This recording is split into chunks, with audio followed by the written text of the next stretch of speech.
Assalamualaikum warahmatullahi wabarakatuh teman-teman. Jumpa lagi bareng saya di channel Teknisi Digital. Di video kali ini saya mau ngelanjutin memperbaiki sebuah amplifier yang rusak, suaranya tuh nggak mau besar gitu. Kecurigaan kan terletak pada potensio volume, di potensio master volume, dan satu lagi volume mic master volume. Jadi ada dua volume yang dicurigai rusak, dan potensionya juga dicurigai rusak. Ternyata yang saya curigai rusak itu nggak terbukti semua, hanya satu aja. Yang rusak adalah potensio master volume, master mic volume, itu yang rusak dan udah saya ganti. Tapi ternyata juga saya menjumpai adanya, bahasanya formal banget ya. Tapi juga saya tuh nemuin ada transistor penguat akhir Toshiba C5198 yang putus, dan transistor itu udah diganti. Cara ngecek transistornya rusak apa enggak, teman-teman bisa tonton video yang sebelumnya, cek aja linknya di deskripsi, atau nanti bakal saya taruh di atas ya. Langsung aja klik supaya tahu gimana caranya ngecek transistor penguat akhir C5198 yang rusak atau yang masih dalam keadaan bagus.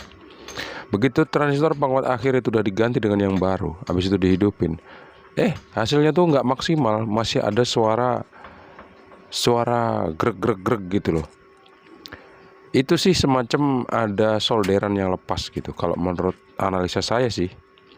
Akhirnya saya mau coba cek penguatnya atau amplifiernya, driver amplifiernya, dengan cara melepas skrup-skrup yang tadi saya tunjukin ke kalian teman-teman. Terus saya lepas dua buah soket input audio dan soket yang lain-lain yang perlu dilepas ini. Terus di bawah PCB ada 3 rangkaian kabel, ada kabel fan, ada kabel pajangan yang warna hijau, ada juga kabel arus input AC dari trafo donat atau toroid. Langsung aja ini kita lepas. Jadi panasin solder, ingat-ingat tempatnya di mana karena nggak ada tandanya. Kalau misalnya kita lupa, bisa berabe, bisa repot cari kabelnya itu dipasang di mana. Ini yang warna biru adalah arus AC. Jadi dimasukin ke sini langsung. Nanti langsung dirubah ke DC dengan komponen-komponen seperti dioda. Terus ditampung tegangannya pakai elko dan disalurin ke seluruh bagian yang ada di amplifier ini. Yang hitam adalah CT. Jadi amplifier ini menggunakan tegangan simetris, yaitu tegangan plus, min, dan ground. Plus, min, dan ground. Habis itu ada satu kabel lagi yang masih tetap saya pasang, meskipun ini nggak ada gunanya karena ini fake kabel dari fake trafo. Ya, memang di amplifier ini banyak banget fake komponennya, bahkan sampai trafo aja dibikin palsu. Terus ada 2 buah kabel fan yang harus saya lepas juga, warna merah dan warna hitam. Yang merah ini positif dan yang hitam negatif. Ini harus saya lepas. Habis itu amplinya saya mau cek. Kemarin sih saya udah tunjukin ke kalian teman-teman yang pernah nonton videonya. Memang ada resistor tuh yang kakinya tuh udah lepas, tapi belum sempat saya solder. Saya pikir itu nggak jadi masalah. Ternyata ada masalah yang belum selesai. Mungkin penyebabnya adalah resistor yang kakinya lepas itu. Kakinya lepas tuh karena solderannya retak. Solderannya retak, jadi kalau misal kakinya kita pegang, nah ini dia penampakannya.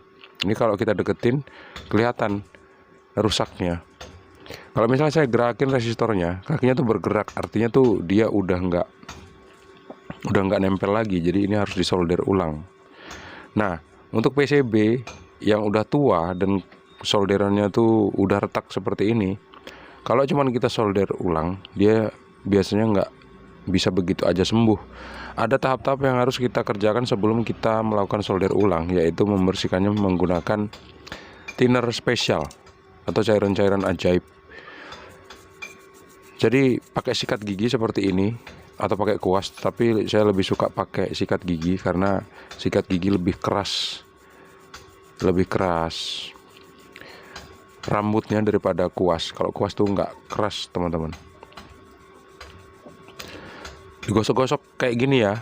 Habis itu kalau kira-kira udah bersih baru kita jemur. Nah setelah kita jemur baru nanti kita pasang lagi. Nah hasilnya gimana? Kita lihat sampai habis teman-teman. Beberapa letak komponen yang saya curigai rusak itu ada di sini. Ini ada resistor fuse, sebetulnya ukurannya besar. Biasanya sih kalau resistor fuse itu memang rentan lepas solderannya, nggak tahu kenapa, apa mungkin alasannya karena size-nya besar, tapi nggak juga karena banyak komponen yang size-nya besar tapi solderannya tetap aman. Mungkin karena solderannya tuh terlalu tipis aja kali ya. Itu satu. Kemudian ada yang lain lagi, ini dua. Ini resistor juga. Kalau misalnya kita balik, kita bakal nemuin di baliknya tuh ada resistor. Dan kakinya tuh udah longgar juga. Selain itu juga ada nih soket audio, speaker out, yang ternyata udah lepas dari PCB-nya. Ternyata PCB-nya ini udah rusak juga teman-teman. PCB-nya ini udah hampir ngelupas. Tembaganya tuh udah hampir ngelupas dari papannya. Langkah selanjutnya ya, langsung aja deh kita eksekusi. Kita solderin. Kita ambil solder yang panasnya tuh udah maksimal banget sesuai sama kebiasaan kita nyolder. Habis itu kita solder yang kira-kira butuh disolder. Sembari nyolder komponen-komponen yang kakinya lepas. Ternyata saya juga nemuin kaki-kaki komponen yang lain yang ternyata juga lepas. Nggak cuma yang saya tunjukin aja ke teman-teman, ada banyak teman-teman. Kalau saya jelasin satu persatu, videonya nanti bakal jadi panjang banget. Jadi saya bakal jelasin seperlunya aja ya, saya tunjukin seadanya. Tapi yang jelas memang ada komponen-komponen yang solderannya lepas. Nah setelah disolder bakal jadi seperti ini. Sebelum saya tunjukin hasil solderannya, saya mau bersihkan dulu bekas solderan yang baru. Jadi ini ada bermacam-macam atau berkali-kali pembersihan. Yang pertama ngebersihin sebelum disolder, dan yang kedua ngebersihin setelah disolder. Habis itu kita tungguin sampai dia benar-benar kering. Karena kalau dia nggak benar-benar kering, kalau kita tes biasanya korslet. Nah karena kemarin suara grok-grok-grok itu muncul juga berbarengan sama equalizer yang ternyata cuman hidup satu channel doang. Satu channel lagi kok nggak hidup lampunya gitu. Tegangannya kayak masuk kayak enggak. Ini akan saya cek dulu equalizernya. Bakal saya bersihin dulu pakai cairan ajaib, thinner lah teman-teman, thinner spesial. Habis itu saya jemur dan sambil saya cek kira-kira ada nggak komponen yang rusak. Ternyata sih nggak ada. Untuk ukuran komponen yang lama biasanya kabelnya ada masalah. Tapi moga-moga aja kabelnya nggak masalah ya, input tegangan di ini. Singkat cerita, hasilnya tuh jadi kayak gini setelah saya solder ulang. Hasilnya rapi banget ya. Solderannya pun udah kuat. Terus jalur yang kira-kira udah lepas tuh saya sambung pakai kabel. Ini kabel apa yang saya pakai kemarin ya? Kabel ini loh teman-teman. Kabelan. Saya sambung sama kabelan. Kabelan kan kabel engkel, kuat dia. Saya rasa udah nggak ada solderan yang buruk lagi. Jadi tinggal saya pasang aja lagi ya. Dan ini equalizer yang kadang-kadang nyala, kadang-kadang enggak tuh. Biasanya sih kalau untuk kasus kadang-kadang nyala, kadang-kadang enggak. Karena yang sebelah sini ya, yang enggak nyala kemarin. Yang R. Biasanya sih kabelnya. Jadi kabel ini ada yang rusak di dalam. Moga-moga aja setelah dibersihin ternyata bukan kabelnya yang rusak. Ternyata memang kotor aja. Dan solderannya bagus kok, nggak ada yang rusak. Equalizer dan amplifier ini bakal saya pasang. Setelah itu saya bakal balik lagi. Saya udah putar musik bebas copyright. Dan saya juga udah ngerakit amplinya. Udah saya masukin input di DVD. Kita cek dulu DVD ini posisinya on ya, ditekan. seperti ini. Terus kita perhatikan balance-nya pastikan di tengah ya. Udah di tengah. Terus volume minimalin. Equalizer biarin aja kayak gitu. Ini belum saya scrub, nggak apa-apa. Tapi heatsinknya udah saya scrub ke body. Sekarang kita tes ya, ada nggak suaranya? Colokannya di atas. Bismillah. Hidup. Relaynya udah bunyi. Tanda arus listrik DC nggak masuk ke speaker.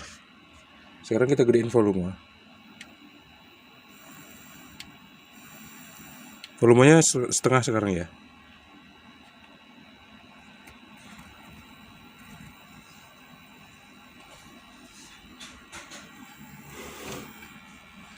Equalizernya yang nyala tetap yang sebelah kiri. Jadi yang sebelah kanan nggak nyala dia.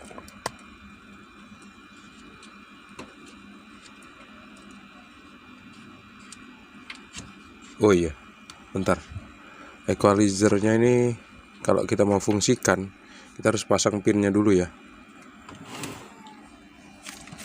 Pasang pinnya di sini. EQ in, EQ out.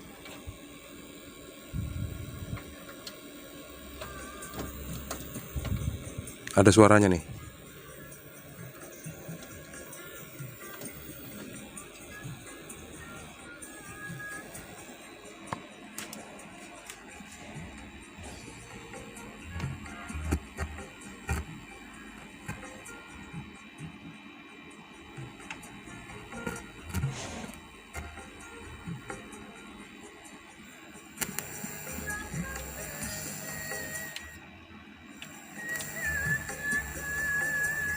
Tapi suaranya pelan, masih banyak desisnya.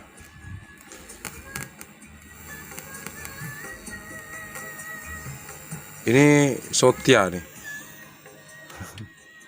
Lagunya Sotia. Coba balance-nya kita atur ya.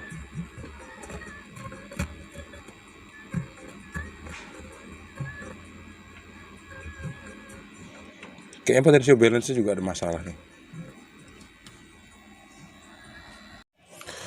Teman-teman, suaranya kenceng kalau misalnya kita pindahin ke ini, ke channelnya satu lagi. Channelnya satu lagi itu adalah channel L.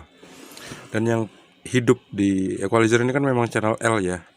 Kalau R tuh suaranya kecil. Ini masih tetap nggak hidup equalizernya. Nanti kita bakal cek kabelnya. Ada masalah nggak sama kabelnya kira-kira. Dan sekarang suaranya kenceng nih.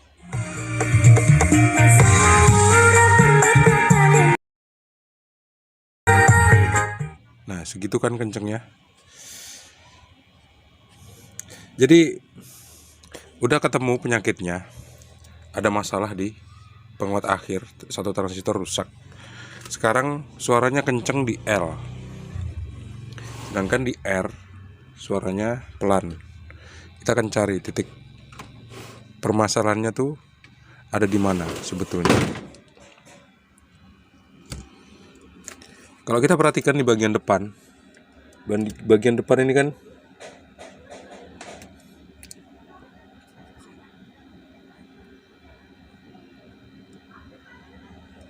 ini ada equalizer.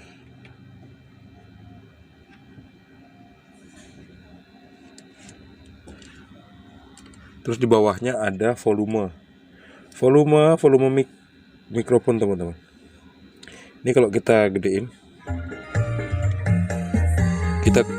kita kecilin, kita putar ke sebelah kiri dia tetap aja.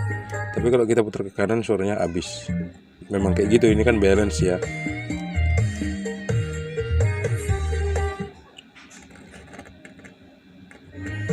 Semakin kita putar ke kanan artinya yang R semakin kencang suaranya. Kalau semakin ke kiri artinya yang L suaranya makin kencang, kayak gitu. Kinerja balance, cara kerja balance atau prinsip kerja balance. Ini gak ada pengaruhnya sama potential mikrofon yang kemarin udah kita ganti. Untuk pengaturan equalizer itu kita harus mengaktifkan ini. Nih, ini kalau kita aktifkan artinya equalizernya berfungsi. Kalau nggak kita aktifin atau kita pencet kayak gini, equalizernya nggak berfungsi.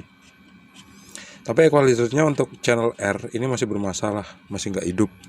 Kita akan cari solusinya di video selanjutnya. Minimal kita udah bisa menyelesaikan persoalan amplifier yang suaranya kecil, akhirnya suaranya sekarang udah kenceng. Terima kasih teman-teman udah menonton. Jangan lupa untuk klik like, subscribe, dan membagikan video ini ke teman-teman kalian. Sampai jumpa di video selanjutnya. Assalamualaikum warahmatullahi wabarakatuh. See you and bye-bye.